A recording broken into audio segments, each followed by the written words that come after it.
Follow up on a story we brought you last night as breaking news. We're getting an idea about the mental state of the man who led police on a chase and then refused to give up late last night in North Spokane. Good evening and thanks for joining us. I'm Casey Lund. Nadine Woodward has tonight off. James Wheatley posted a series of Facebook videos in the days leading up to yesterday's standoff. And now one of the man's friends is speaking out, saying he had tried to get help but couldn't. Wheatley refused to stop for police around 8 o'clock last night near milepost 171 on southbound 395. His truck finally stopped at Division and Lyons, where a standoff began. He was taken into custody just before 10 p.m. KXLY4's Grace Ditzler was there. She's working for you tonight. She spoke to a friend of Wheatley's who says there's more to this story than meets the eyes. And we want to warn you, some of what you're about to see might be disturbing.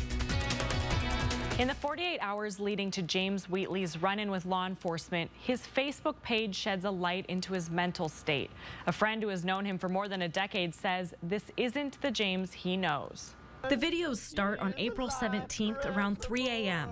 He is risen, he is the Lord. Over the next few hours, James continues to post these videos, and his mental state seems to deteriorate. I did the guns. I did everything that my mama wanted me to do. His posts on Facebook have just been crazy. I mean, it's somebody that's not in the same medical condition that, you know, the guy that I've always known. Michael Olson says his friend is a veteran who served tours in Korea, Japan, and Thailand with the Air Force. Michael says James has been struggling with anxiety, depression, back problems, and COPD. Just noticed in the last couple of months where, you know, it's like his mood's really changed. Yeah, I think it was a little over a month ago. You know, his condition, he felt like he was just constantly have this chest pain.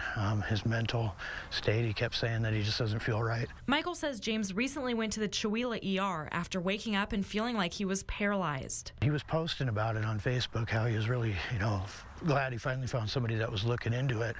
And they kept him there for 3 or 4 nights, and then they let him loose.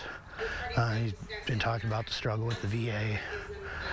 He was supposed to be getting a referral to see a psychiatrist, and it never happened. Michael says he felt torn when he realized it was his friend who was in the standoff with police last night. I know that the public's going to view it as a criminal action. You know, it's just him running from the law, you know, but I guess unless somebody's really up inside his head and knowing what's going on, I mean, it's not the same person. It's just not Jimmy.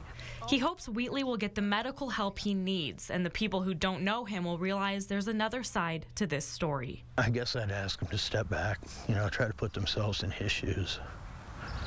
You know, somebody that served this country. James was briefly seen in court today, but his appearance was delayed until tomorrow. He is currently charged with attempting to elude police, assault, driving while under the influence, driving with a suspended license, and reckless driving.